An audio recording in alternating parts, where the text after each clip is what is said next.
mind on that final possession? I mean, we were down 1, so I was really trying to get a layup. I was really trying to get into the paint, and we had enough time that I could get the ball and dribble down and try to create something. And if someone helped, I still had enough time to get somebody else the ball too. So, but Jalen was backing up pretty hard, and I think he was expecting me to try to go by him and get to the basket and either get a layup or a floater or try to draw a foul. So I could tell he was backing up, and then Marcus was sprinting up to trap, and then at that point I looked up and it was only like 3-4 seconds left, maybe 2. So it was I just had to trust in what I've done my whole life and just shoot with confidence. In that fourth quarter specifically, when you guys went on that 12-0 run, I mean, what did you see just in terms of the defensive side and getting those stops when you needed to get those stops as a team? I mean, I think we did what we were doing all game, just being physical, and they kind of missed some tough shots at the end, and we kind of forced them to take some more tough shots, and we just picked up our energy on that end and just pushed the ball on the other, and it worked out for us. And last but not least, I know we talked this morning and you just said, you take pride in stepping up in situations like this, but it's going to take everyone to find that next level. Just what did you feel about the whole team finding that next level? I feel like there was contributions from everybody. No, I think everybody did that. I mean, from O to Bogey, I mean, stepping in the starting lineup, and I mean, he's been there before, but I mean, to just be thrown in there in the playoffs is tough, and he played really well. Dre played really well. I mean, JC has some big shots for us and big layups, and everybody really just stepped up a little bit more, and that's all we needed tonight to get the win. And now that we're getting DJ back for Game 6, we still got to be at that level because they're a really good team. So we got to be ready to play in Atlanta. Going in, you guys know that the Celtics are going to be stepping up and having a bit more energy to try and put the series away. How do you carry this intensity from tonight into Game 6?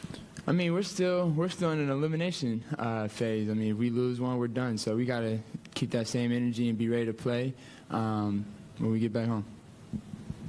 You played the entire second half. Was your mindset this game's like, I can't come out of this game given the circumstances? What were you thinking? I mean, I was going to trust Q and whatever he wanted to do with me, but I told him I felt good enough to play, and I mean, he just trusted me.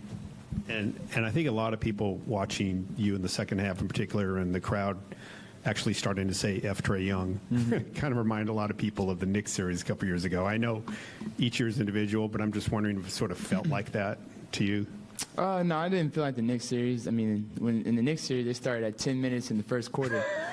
So it was a lot different than the night. But, I mean, when people do that, I think that's just total respect. I mean, they ain't doing that to everybody. You know what I'm saying? How about just owning the moment, though? I mean, I've been owning the moment my whole life. This is what I do. I'm not afraid of it. I've worked too hard to be afraid of the moment. Trae, it seemed like Sadiq had a really good first half. Could you just talk about the lift he gave you guys? Yeah, Sadiq played really good that first half, and even late in the game with some big rebounds and big plays. But I mean, that first half, he had some big threes and big shots for us that, I mean, kept us in the game. Even when they were making a couple runs, he was able to hit a shot here and there that kept us in it. So he played really well for us tonight. Trae, how you doing? Not to go too back far in history, but you were one of the best players in the league 2 years ago in the playoffs. Does that experience help you in situations like tonight? For sure. I mean, anytime you play, I mean, any type of these games, you get more experience as you play. So, I mean, yeah, I've gotten some experience, and we got a lot of guys that are playing this is their first time. I mean, Sadiq, JJ, I mean, a couple guys, like, getting some real big minutes for us. So I know I got some experience a couple years ago, but our whole team is different than 2 years ago. So it's a different team, a different experience, and but I think we're handling it the right way right now.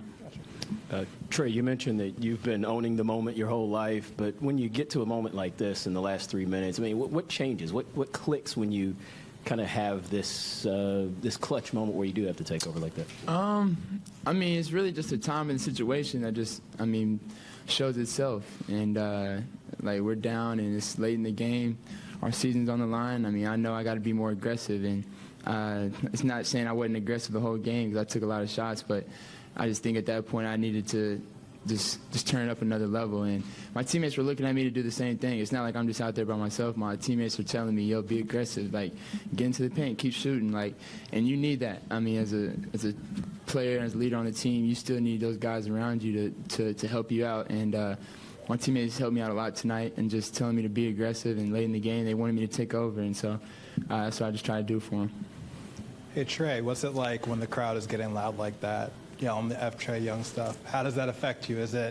Do you get charged up? Are you indifferent? Man, I don't focus on it.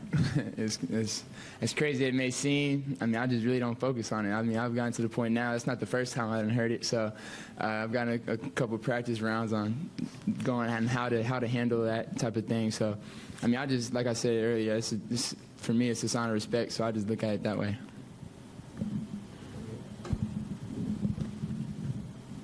Conversely, how does it feel to quiet the crowd, especially in like the last 5 minutes of the fourth quarter?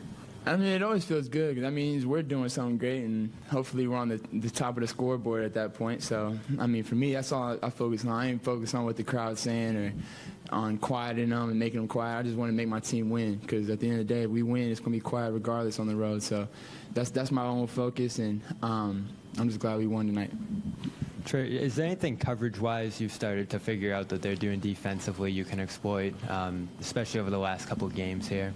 I mean, there's a few things. I don't know if I want to say it just because, things get around, get back. But, some things I've seen and just how they guard me. That's just how every series is. The more you play the team, the more you start to get a feel and how they're guarding you and how you need to attack them. So definitely, I think on both sides we figured out some things. But for sure on our side, I've seen some things, and we've watched a lot of film and things like that. Was there a moment in the fourth where you kind of saw something that, you were able to figure out there before that you went on that run? I mean, just shots started going in, kept going in. Last but not least, I mean, I know you said to DeJounte, see you in Game 6 before the game. Did he say anything to you after the game, send you a text or anything so far? Oh, no, I FaceTimed him as soon as I got in the locker room. FaceTimed DJ, told him to be ready. I told him before the game, we're gonna take care of business so he can play in Atlanta. So can't wait to see everybody in Atlanta.